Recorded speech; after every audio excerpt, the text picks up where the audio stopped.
Good morning all, I'm Johnny B and welcome to Sunny Coast Celtic episode 84. Hope you're all good and had a couple of good days. I'm looking forward to the game this weekend away to Kilmarnock, which should be a pretty good game. I'm hoping that we take all 3 points. I think we've got to take all 3 points. It doesn't really matter what happens on the other side, but we just need to go ahead and get ours, and then we can worry about them because their game's after ours. Hearts and Rankers, so that'll be fantastic. We can go first. First of all, I'd like to give a shout out to one of the boys for Clydebank where I used to live. Came out of Australia 22 years ago, but young Bobby White done 7 marathons in 7 continents in 7 days, which is absolutely fantastic. Bobby, well done to you, mate.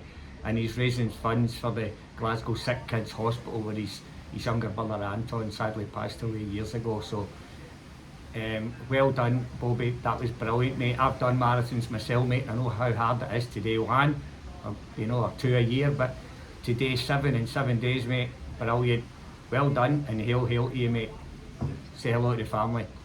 Anyway, brilliant feat. So getting on to the signings, trainings, whatever's happening at Celtic Park this week, you've got to think that there's a couple of injuries now. Well, I know Engels has suffered a bit of an injury. We don't really know what it is at this point, so they're not saying much about it. There's not been a lot of stuff coming out of Celtic Park this week in regards to that, so we'll just need to assume that I don't think he'll be playing on Saturday or Sunday, and he might even miss the Stuttgart game or whatever many games. Is it a thigh, is it his knee? We don't know yet. It's been kept pretty quiet, and this is what we've done here.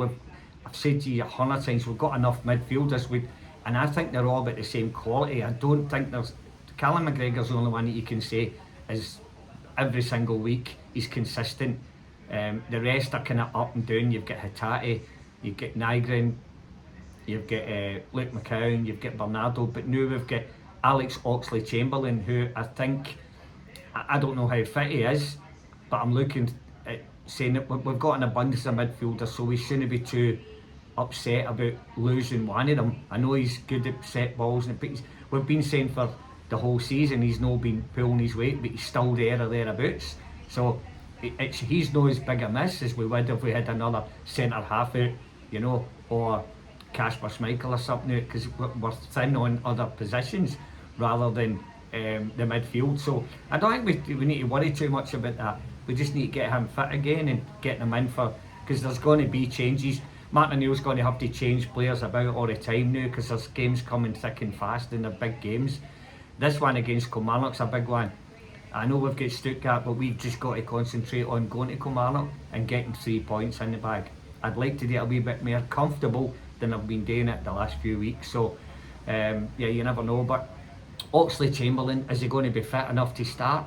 I doubt it. I don't think he's played enough fit to start. You could maybe bring him on in the 60th minute. It would give you, 20 minutes near the end or something. You never know, he might come on to change the game, or hopefully he comes on, or if he is playing. It wouldn't matter to me, but we've got enough in there without trying to overstretch him if he's not fit enough. So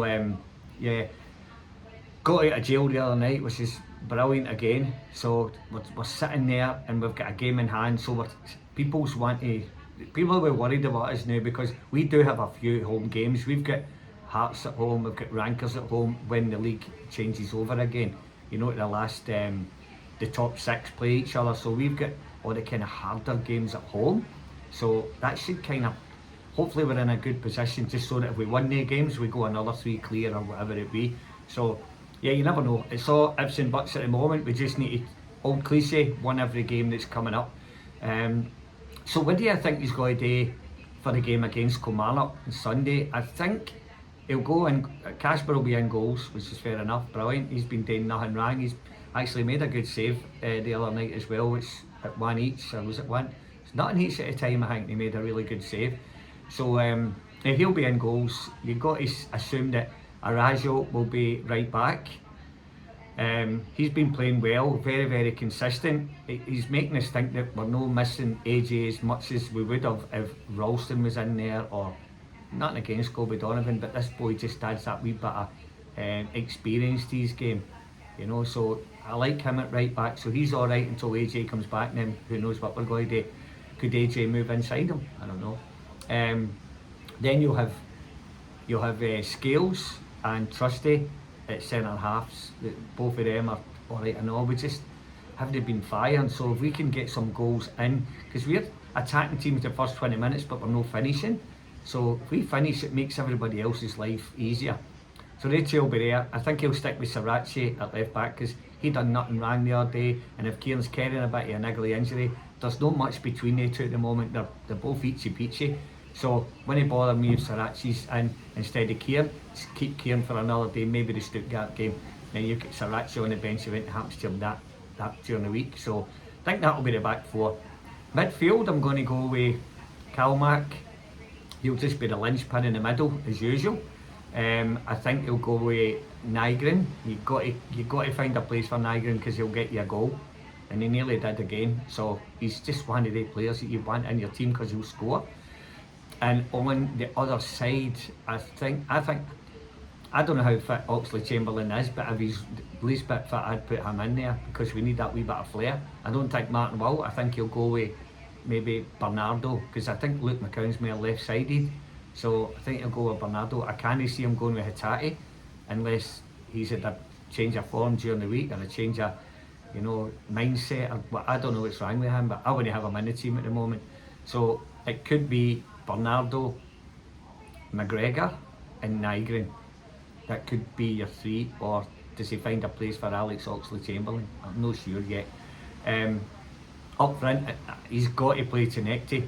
So Tenecti has got to be on the left hand side. He's just a game changer. He's just one of the players that I want to have out my team. And if he's having a shitty game, whip him off at half time. But yeah, he's just one of the players that get him on the ball and he'll go well. So I'm assuming he's going to be out on the left hand side. I think Big TC will be through the middle.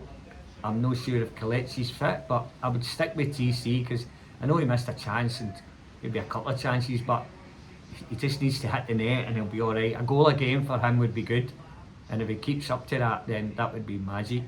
On the right hand side, I would leave Maeda out and I'd put Yang in there. So I'd have Tenecti, Yang and Big TC. That would be my front three. So he's got a few to choose from because he's probably got one eye on the Stuttgart game, which if it was me I wouldn't have an eye on that until the game finished. We just need, this is more important. Look what happened to Rankers the other night. They went to Motherwell and they were saving players for the Hearts game, and Motherwell should have beat them. So we can't go in with that same mentality. We got to go in there and go, right, we're going to play our best side and we're just going to get 3 points. Now if we go 3-0 up at Kilmarnock on Sunday night, then start jiggling with players there, the ones that you want to keep for during the week. But you can't do it. You know the struggles that we've been in. If we go a goal down, we're going to be backs against the wall again. We need to get the first goal against Kilmarnock and then try and get that second killer goal. If we get a second one, we'll be alright. It's just the new we're struggling to get that. So yeah, all in all, it's been a bit of a sombre week. Like the three-way title race is still going, and we could put a big dent in one of them if we won on Sunday, because when they play, we're probably hoping that they draw, to be fair. Even, I don't know, if Rankers won, because they've, it brings Hearts back down to everybody again and gives everybody else a bit of relief. I don't know. I don't want Rangers to win, but is it the best result for us? I don't know. Only if we win. If we win, we're sitting in easy street. We can watch that game and go, well, it doesn't really matter. If Hearts win, that's great. Knocks them further back. If Rankers win, brings Hearts back to the pack. So we're in a decent position. It's all in our hands if we just keep winning our home games and getting something for the away games. Like the Kilmarnocks and that. Take something for them, win our home games, and we'll be top of the league again before you know it. So yeah, it should be good. I'll get back to you after the game. But in the meantime, enjoy yourself and hail, hail.